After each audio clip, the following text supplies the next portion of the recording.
I'm going to get a little more color back into the cloud. Just like the rim lighting,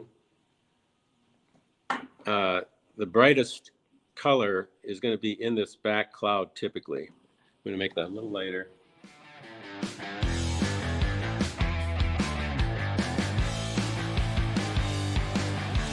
We are here live, and we are going to solve a big problem today. Carl Bretzke is the solution to that problem. Carl, what's the problem, and how are you going to solve it? All right, so today I'm going to talk about how to paint a sunset plein air, or from life. And any of you that have painted know that it's hard enough to get a plein air painting done in 3 hours during the middle of the day, but at sunset, you've got about 30 minutes to do it. And so I struggled like everybody, I think. And now I've come across a sequence that I can use to try to make that easier. So I'm going to share that with you today. So I think this is a big problem. This idea of whenever I go out to paint sunsets, I run out of time. And I've even gotten to the point, excuse me, where I kind of try to pre-paint everything else in except for the colors, but that doesn't quite work for me. And so, I'm trying to say, okay, well, I got to do my memory training. So would you walk us through this solution? You kind of took part of my talk away. I do get there early, and I do pre-paint some things, but it's only because I've been studying sunset for the last year, and I kind of know what to anticipate, and I know which things I can paint ahead of time. And then in the past, when it got really dark, like late dusk, I would keep painting and then realize I'm not really seeing what I'm doing, and I kind of ruin the painting. So now the other way to extend that 30-minute time period is I always put a nocturne light on my easel when I paint outside doing these sunsets. So that gives me, another 20 minutes of being able to look at shapes and trying to refine those shapes. And it also, my memory is going to be sharpest immediately after I've seen it, as opposed to bringing the painting back to the studio and then trying to remember what I saw. Oh, I think that's a great idea. All right. Well, tell me what to do next. Do you want to start out with your... Yeah. So anyway, I was going to just say that painting sunset, it really helps to know something about prismatic light and color, particularly how it interacts with the atmosphere. And so I've just got a few slides. I've got a few slides that I'm going to go over first, just to talk about prismatic color. So you can go ahead and show that first one. So white light, which is what comes from the sun, is actually composed of colored light. And we know that because when you pass white light through a prism, it separates it into its color components. And that's because all these colors have different wavelengths and they travel at different speeds through substances. And it's always in the same sequence. It goes red to orange to yellow to green to blue to violet. That's long wavelengths to short wavelengths. And that is then the prismatic sequence. And you're going to see this time and again when you paint outdoors once you're attuned to it. And you really see it at sunset. And I'm going to show you some examples of that. Okay, we'll go to the next slide. Actually, can you go one more slide, Eric? There we go. So this prismatic color in the sky is nothing new. The book that John F. Carlson wrote many years ago, which is a black and white book, he describes color zones in the sky, and each one he labels a certain color. And in the end, he says, this is really an inverted rainbow. So what I did is I painted that diagram that he had in his book, just to show you which colors he's describing. And in fact, it's the prismatic sequence, right? Go red at the horizon, orange, yellow, green, green, blue, blue, blue, violet. And so you're going to start seeing that in nature now, and particularly at sunset. It won't be that vivid. I mean, the colors aren't that vivid. Usually they're shades of gray that have just a hint of orange or a hint of yellow, but you'll start seeing it once you know it's there.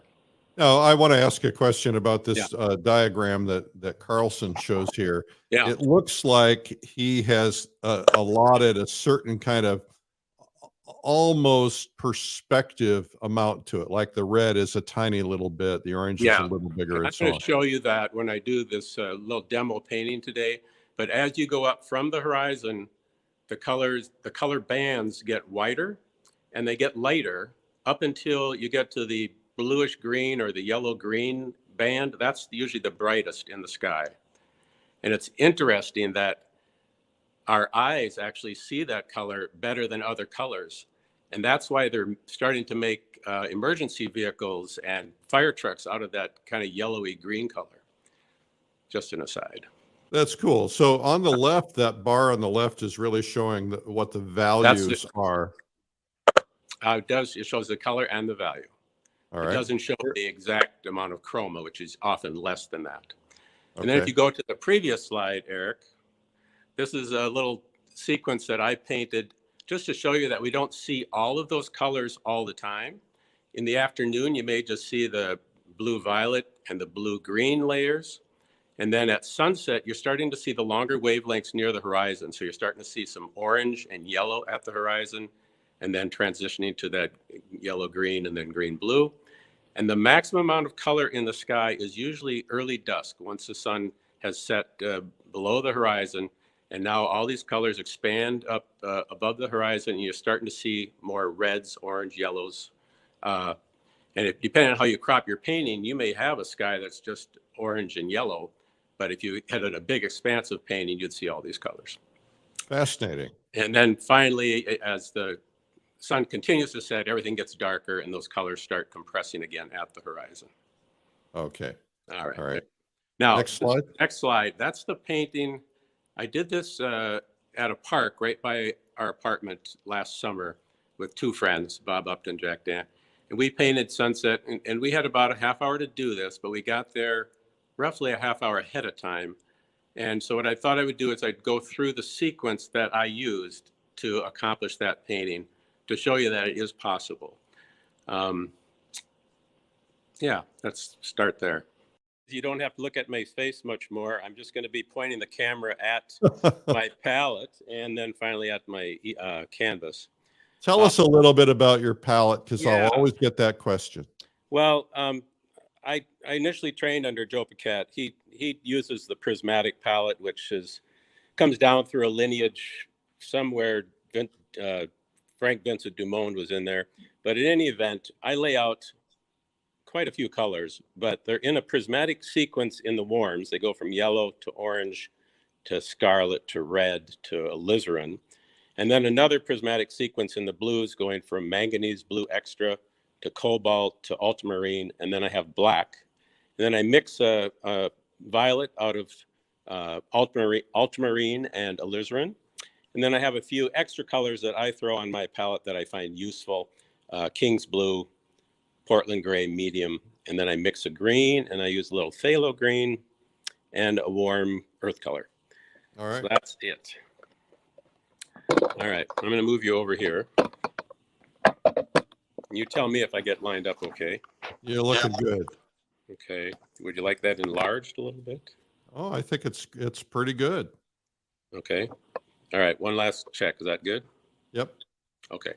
All right, so I told you that I get to my site a little bit early, and I've learned through experience and now through study that by the time the sun goes down, any ground plane structures, you're really looking at a silhouette. So I've learned to go ahead and paint my scene initially as a silhouette ahead of sunset. So I'm going to go do that now. And this was, hang on a minute. This was a shoreline, and there's a pond in front. There's a bunch of trees. It's a church. If you kind of remember that initial image I had you show, that's the scene. I just pulled it up so they can see it. Okay. And this isn't going to be the most beautiful painting, but it'll tell you what my process was. There's a dominant tree over here, and the day before I came to paint this, I went down to check out the spot, and this ended up being where the sun went down. It's right behind this tree. And so I'm going to go ahead and, as I'm doing this silhouette, I'm going to put some red into this part of the landscape. And I'm going to show you why in a second. And then as I move away from that, I'll go back to that other dark color I had, which is just a mixture of multiple darks, really. I had some blues, some greens, but it ended up looking like a kind of a murky brown color, I guess.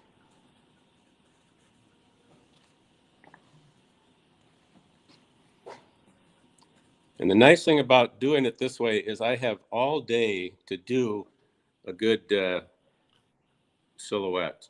We're going to be here all day. That's good. That's good. Yeah. I was sorry about that. I was at Door County last year, and they had a sunset paint out that started at 7, but sunset wasn't until 9. So I went out and did my silhouette, and then I waited 2 hours eating ice cream on the park bench until sunset. I didn't think you would eat such evil. Yeah. Okay, so the silhouette was something like that, and there's going to be sun coming through around the base of that tree. And now I'm going to just take you to the side here and show you why I paint that tree red. This is a little more science. And I promise it won't take long. Take as much time as you need, Carl. Okay. So I've got I'm getting seasick. Sorry about that. All right, I've got a tank of water, and I've got a flashlight shining through it.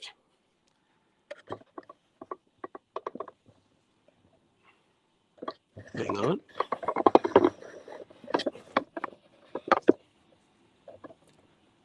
Oh my gosh, isn't that going to work? I think it's different than when I look with my own camera, but you can see there's some brightness in the tank, and I'm going to pull this black sheet up in front of it, and you're going to see a glow on the sheet. Do you see it? Yep. There it is. And what that is it's light scattering in the lens of the camera, but it'll also scatter in the lens of your eye. And that's why that tree looks so red next to the bright sunset. So that's why we paint it that way. All right.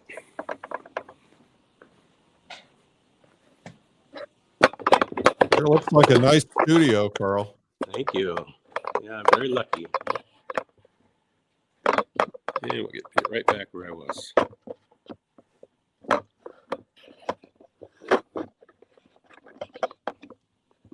Look okay? Yep. Okay. So I'm still painting the silhouette. I'm going to put a reflection on the water. And reflections on water are typically, they reflect darks lighter and they reflect lights darker. So I'm going to put a little bit of a lighter tone in for this reflection.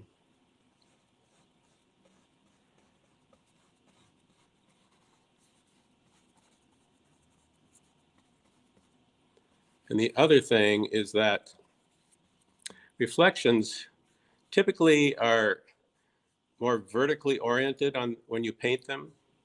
So I'm going to just do some vertical strokes into this reflection. Okay. So there's my initial design, and I can just sit on that until I get closer to sunset. The next step, as the sun gets closer to where I want it, which is right here, is I'm going to try to capture a cloud formation that I like. And it helps if the cloud formation is similar to what's there. So I don't try to make up too much, but I can certainly change the position a little bit to try to make a good composition. And I'm just going to copy the cloud formation that was there for the painting that you showed earlier. I'll just show it real quick again. Okay. And you'll notice that I'm doing the outer edge of the shape in a light color. And that's because, as opposed to just putting a blob of gray paint down for that cloud, which is in shadow, if I did that, I used to pick up some of that gray when I did the clean colors around it, and it would make it muddy. So now I just draw the outline of the cloud shape, and then I'll work into that later. Once you get a cloud shape, just try to stick with it. If you keep chasing clouds, which is easy to do, it's really common to end up with gray in your sky. So I'm going to put a few clouds up here and one there. So that's a basic cloud shape that I'm going to use for this painting. All right. So now I'm waiting for sunset, and the sun is right behind this tree. I want to catch it when it's just at the horizon, but when it's behind the tree, this background sky color is going to be similar enough that I can go ahead and paint it next. So I'm going to go ahead and paint the background sky color. I think what I'd like to do, Carl, just as a reminder, I want to bring this up again, this showing the map of the colors in case people tuned in late. So we start out with the reds, and then the oranges, and then the yellow oranges, yellow greenish, and so on. And so that'll be a reminder as we watch what happens here.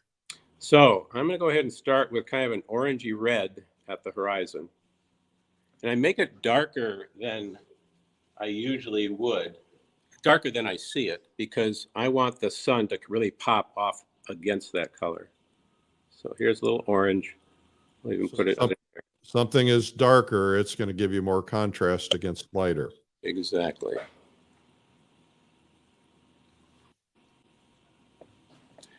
And I'm not going to use too much orange because there's a lot more yellow in this sky in my source image, but I am using quite a bit.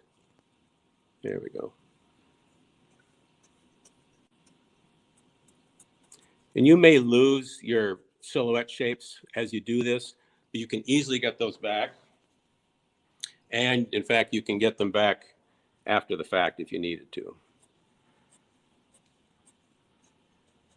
Okay, so there's the orange. There's a roof right here that I'll put in later. So the next color going up in the prism is? Are you asking me a question? I guess I'm asking everybody. It's yellow. So we're going to go ahead and put in a yellow that I let it kind of blend with the orange just a little bit. And again, you can see that it's kind of a dark, murky yellow. Doesn't have to be, but that's Doesn't what have you, to be. No, you prefer it depends how much haze and things there is in the sky. And now I'm going to go to a brighter yellow. So I'll mix a little yellow and white into that muddy mixture. There we go. So you can see this whole layer now will get a little bit thicker than that orange layer at the bottom.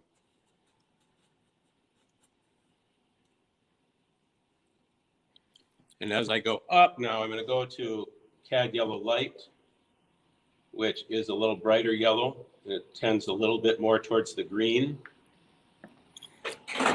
And I'll make it brighter yet.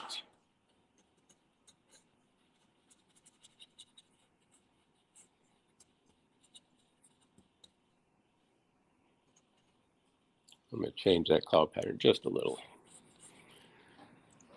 And so the next color going up, Eric? Greenish blue. Close. It's still a greenish yellow. Oh, yellowish green. Okay. Yeah. So we'll go ahead and put that in. Now, notice that's too dark. This should be about my brightest color. So I'm going to go back and add a little white to that. And maybe a little more yellow. I was going to say, if you add white, it's going to chalk it out. The yellow will keep it from chalking out.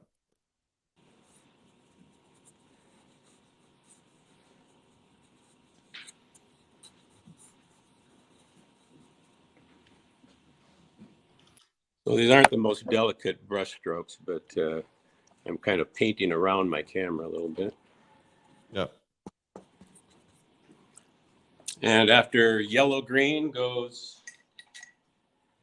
You're asking me too many questions. It's greenish blue. I guess I'm kind of talking to myself a little bit as well. But I'm going to add a little manganese to this mixture and put a little blue at the top here. You know, I don't know if you know this about manganese blue, but they're going to stop manufacturing it entirely. Right. This is actually manganese blue extra. Yeah. And that's the one they're going to keep using, I believe. Yeah, they have knockoffs, but the actual manganese, it's getting hard to get. Yeah. I actually like the manganese blue extra almost better. It's much creamier. Just going to put a little more of a blue up here. That's a little too dark. These are adjustments I continually make when I paint. I put it down and see what it looks like.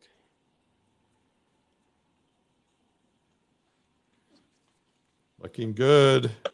It's a little clunky, but I can actually go ahead and improve this a little bit by blending. That's a little too green.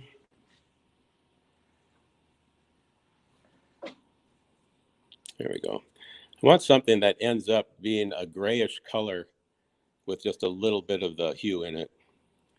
That's looking more like it. And I think just to give that yellow-green zone a boost, I'm going to use white and cad yellow light and just paint right over that zone. So I'd say this should be the brightest spot in the painting. Let's go ahead and put a little of this in. I shouldn't say in the painting, brightest spot in the background sky. Yep. Okay. We're going to go right there. Now, before the sun has not quite set, and before I put the sky reflection in the water, I'm going to do these clouds. And what I do for clouds is I mix a base color first. And typically it's kind of a violety gray color, maybe a little bit of blue in it. And I'm going to put that down as a base color, and it won't look correct right away, but after I get it down, then I'm going to put additional color into it to show you a prismatic shift in the cloud.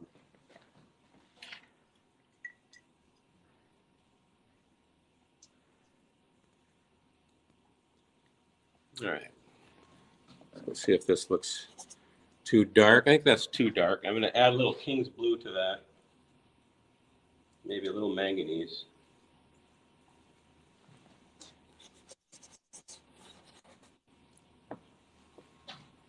Still too dark? Well, the cloud is kind of silhouetted too, isn't it? Well, yeah, the cloud is in shadow. And it depends on how thick that cloud is as far as how dense it's going to be and how dark it's going to be. There we go. But typically people, I think, paint their clouds in shadow too dark. Even in shadow, they're somewhat luminous, so they end up being lighter than you think they are.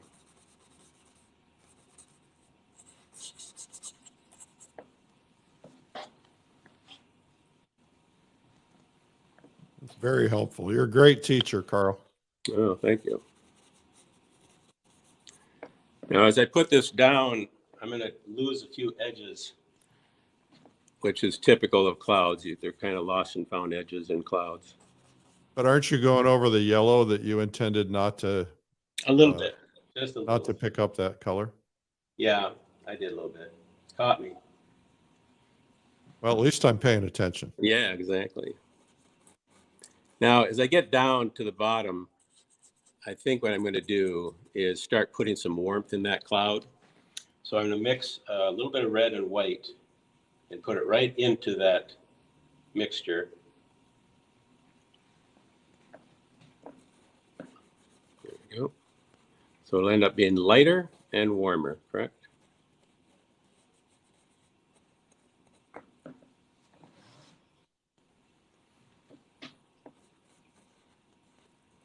But still darker than the background sky color.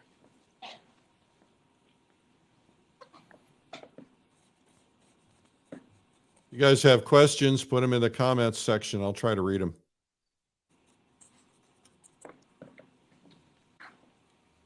All right.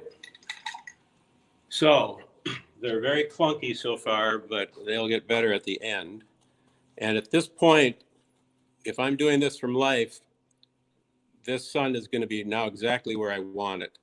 It's going to be right at the horizon behind this tree. So I'm just going to wipe out just a little spot for that.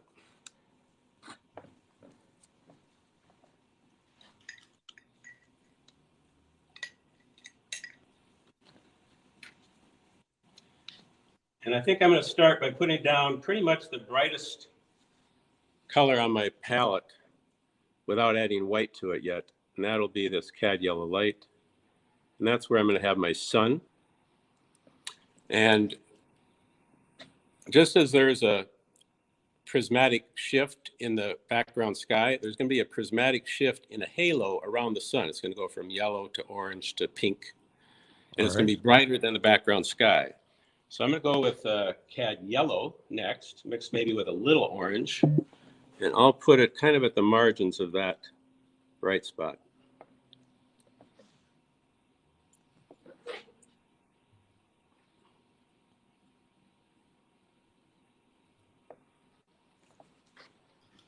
And then as I move away, I'll add almost straight cad orange.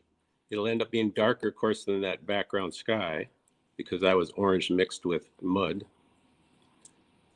And you can see that already that gives that kind of a glow back there.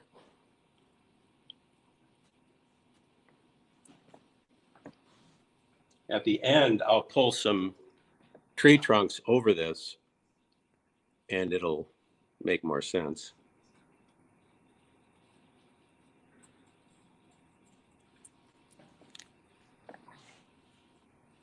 I'm going to add a little bit of yellow back into this spot right here. Right there.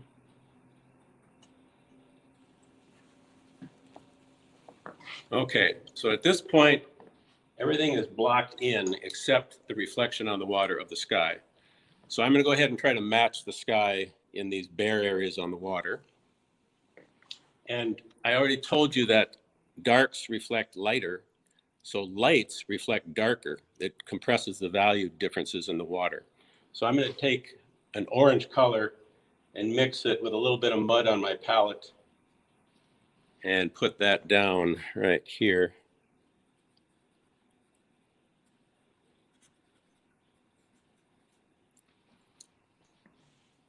And each little step you make makes it closer to looking correct.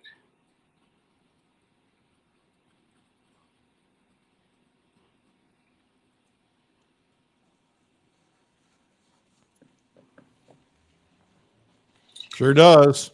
And on the right side, I'm going to start picking up a little bit of that yellow green at the very bottom, which is equivalent to the very top. Oops, sorry about that.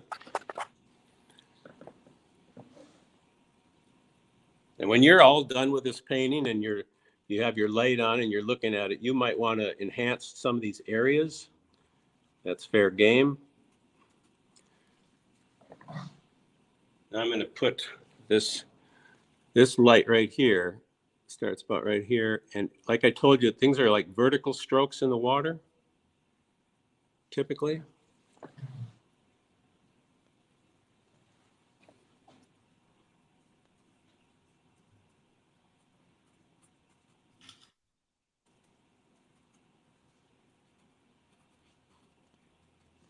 And then I'll finally put a bit of the cloud reflection down here. The only thing I need to be aware of is that the cloud should be darker than the reflection of the water of the light sky around it, but still lighter than this reflection. Right. So I'm going to take the cloud color that I had and throw it in there. And that kind of fits the bill, I think. The question is, do you paint this technique in alla prima mixing with underlying color? Let me think about that for a minute.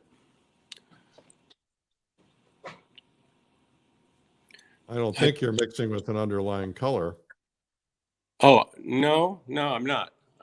That color that I used initially for my ground plane, I will use that as a mud color to mix in with some of these, but otherwise, no, nothing. Everything is kind of mixed one at a time. I don't know. Yeah, I guess I that's don't probably somebody who tuned in late. I encourage you, if you tuned in late, this is one of the best ever. Watch from the beginning. So you're going to put a touch of that yellow reflection in there, I see. Yeah. But darker. Now, before the light effect goes away, I want to try to get more accurate color on those clouds. And often the brightest thing in the sky, besides the sun itself, is rim lighting on the thin edges of these clouds near the horizon. So I'm going to go ahead and mix a very bright color right now that's warm. So I'll use white and a little bit of cad yellow light.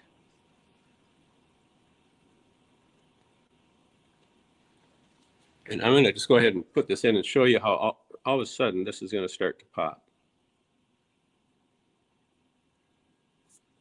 Okay. We'll put a few more of those in. And now I'm kind of going by my original painting slightly. But it's not that you couldn't make this stuff up. You kind of could, but I really want to get the actual sunset that's out there each time. So I do look at my scene and try to get those colors in the right place.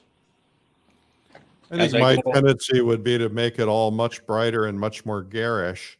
Yeah. But yours works so beautifully. Now, here's another. I've already shown you some prismatic color shifts, right? Orange to yellow to green to blue. This is going from a kind of a reddish to a dark red to a violet. Another one is in this rim lighting goes from a bright yellow down here, and as I go up, which is actually coming over my head forward, these are way in the back. As I come forward, it'll also shift prismatically from yellow to orange. So I'm going to put some orange in that mixture. See that? Mm-hmm. And there was a little bit over here. So something like that. All right. I'm going to get a little more color back into the cloud. Just like the rim lighting, the brightest color is going to be in this back cloud typically. I'm going to make that a little lighter.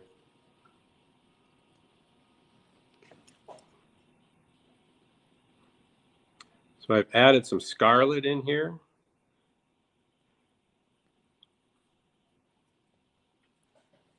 All right. So now it feels like that is reflecting that orange in the sky. Yes. Some of it is reflecting off the cloud. Some of it is actually scattering through the cloud, but it gives you that prismatic shift still. I'm going to put a little of that up here also. That's a little too dark. June Finnegan says, I'm going to watch this a few times from the beginning. I think, June, that's right. This is something you want to memorize. Now, I'll tell you, Eric, at the convention in Santa Fe, I'm going to be doing a whole talk on painting sunset. And it's much more detailed about clouds and haze and which direction you're painting and ground plane colors. So this is a little miniature teaser lesson. Yeah, a little teaser, I guess. All right, so I'm going to work on the ground plane now. I think I have enough in the sky that any touch-ups I do, I can do after the end of sunset. I want to get some accurate color now in here. So there's going to be a little bit of local color still coming through, and that local color was a green. So I'm going to take kind of a muddy green and put it into some of these trees. There's a question. Sue has a question. I understand the reflection of the sky and the water is closer, but did you say it was duller and less saturated in the reflection? That's true. That's exactly what would happen. Unless it's actually a mirror, like when ice just freezes. But anytime you have water, reflections on water, some of the light will be absorbed by the water. Nothing can be brighter than what is causing the reflection. So it's always going to be down from that reflection, or down from the light in the sky.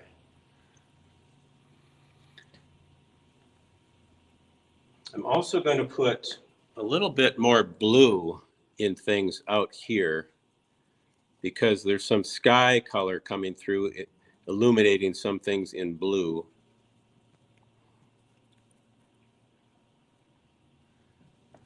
I better fix that church up right away.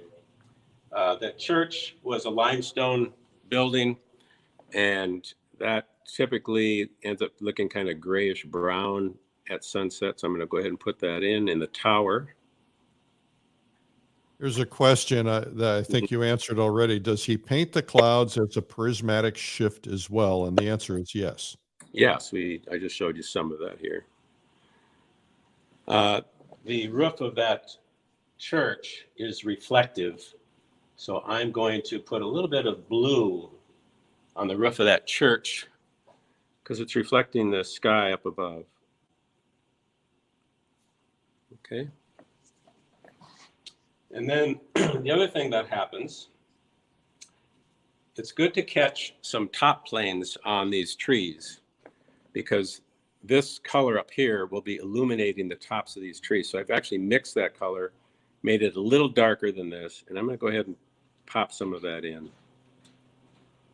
And this will help define what this mass is back here. Yummy.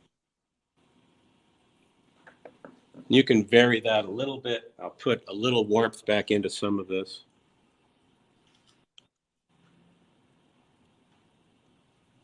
Now, was that mixed with the manganese blue? Yeah, there's a little of that in it, but I've kind of, at this point, I've got so many piles on my palette that I'm just kind of using what I have, which is a mixture of everything. There might be a few warm highlights on the sun side of these trees. I'm just going to put some here.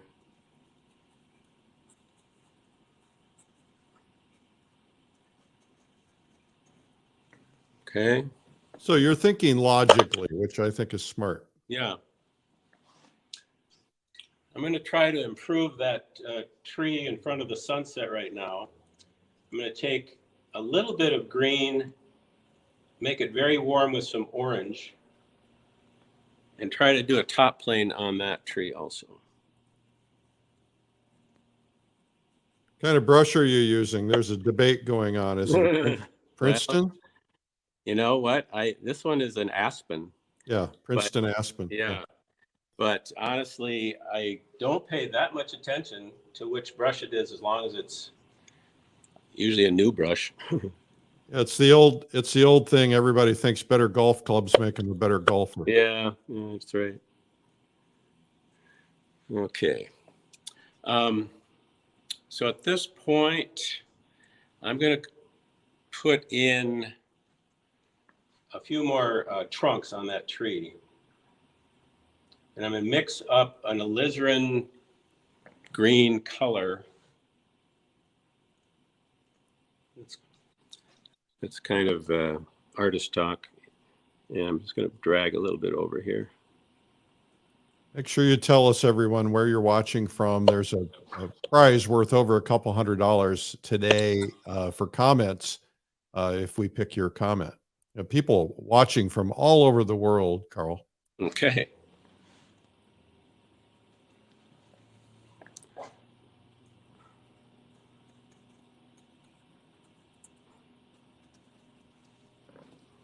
All right, so now I'm going to try to make a few marks on the water that'll help that water lay flat.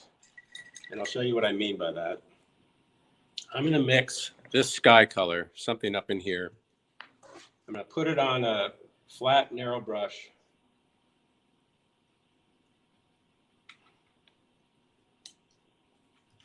And I'm just going to drag it across the water because there's little ripples that end up crossing these shadows in the water. You can see how that all of a sudden that makes that look like flat water, right? I'm curious, would you explain why you did it at an angle instead of straight across? You can do it either way. This might show perspective. This particular pond, there are little sprinkler heads through here to aerate the water, and it actually gives you that angular look. But what I'm going to do next is I'm going to put some glare at the shoreline in a darker blue, and that'll kind of flatten out or straighten out that picture in your head, I think.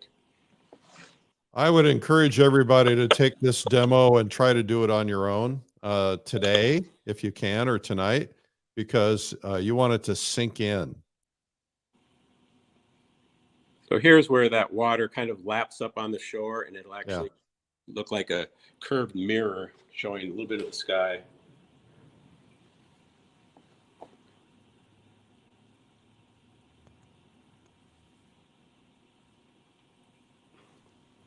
Okay, something like that. So I don't know how much more time there is left, Eric. I can do a couple more things that are kind of fun. You got a little tiny bit of time, but not a whole lot. Well, one thing I'm going to do is, this was a city park, and there's roads behind here. And every now and then I'd see a bright light shining through the trees, reflecting on the water. And I thought that was kind of a nice touch. So I'm going to go ahead and put a couple in. And if you ever seen my nocturne talk, I do a little halo of color around the light source. So that orange I just placed is the halo. And now I'm going to put a little bright spot in the middle of that. So I'm going to just take some yellow, a little bit of white. We'll put that right here. And then I'm going to go find a color in between those two and make a reflection on the water. Again, linear reflection, right?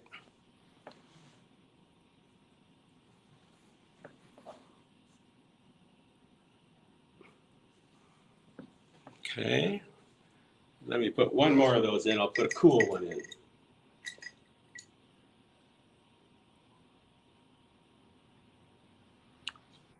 We'll put one over here. Maybe two. Those look like they could be the windows in the church. Maybe. Now they look like headlights. Yeah. Like, it's usually headlights. Okay. How am I doing? Anything? Oh, I'll show you another one. Those clouds, I like to make them look not like cardboard cutouts. So I try to give them a little form. So I'm going to take some King's Blue, and I'm just going to round off the tops a little bit with this cooler color.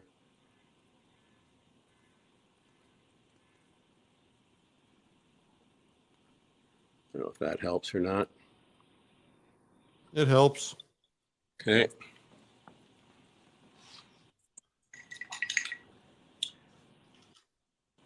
I'm going to add just a little bit of alizarin back into, I'll pretend this is a separate cloud up here. Something like that. Julia from Ireland says, "Don't stop. It's mesmerizing." Yeah, that's nice. Thank you. So at this point, sunset would be over, but I still have my light on it. I'd be looking at these shapes, seeing if I can improve anything. The color is going to be pretty much gone, so I'm not going to do too much in the way of changing the actual color I have, but I might like smooth transitions a little bit or something like that. But I think this is where I'm going to stop, Eric, unless there's something more you wanted. Okay, well, why don't you come back on camera and join us? This is absolutely fabulous. Everybody's loving this. While Carl's coming back on camera, I'll mention that he's got a great video that we produced, and it is called Nocturnes, simply Nocturnes. And it explains the principles of light in more depth and how to paint nocturne evening paintings. All right, so we're going to get back to Carl here. A lovely studio. Thank you. There you are. Thanks, Christy. Can you see me okay, Eric? I see you great, Carl. Thank you so much. My front camera, so I don't see me, which is lucky for me. Yeah, well, lucky for us, we get to see you. Oh, okay. Well, Carl, thank you for doing this. You are a fabulous teacher. I love the fact that you incorporate the science, and I'm just going to share one more time with everybody the prismatic approach here, because a lot of people missed it in the beginning. I would encourage you to go back, but this is explained a little bit more in depth, and you'll want to see those. And so, Carl, this was absolutely fabulous. Thank you for being on. We've put your website in the comments section so anybody can get in touch and buy those paintings on that back wall. Yeah, that's right. All right. Thanks, Eric. All right, Carl, maybe I'll see you in Florida again this year. We'll try to get down there if you're going down for the Lighthouse event. Okay, And we'll if you are, maybe we'll try to be down there the same week. I'll be there. All right, great. All right, Thank you, Carl. bye-bye.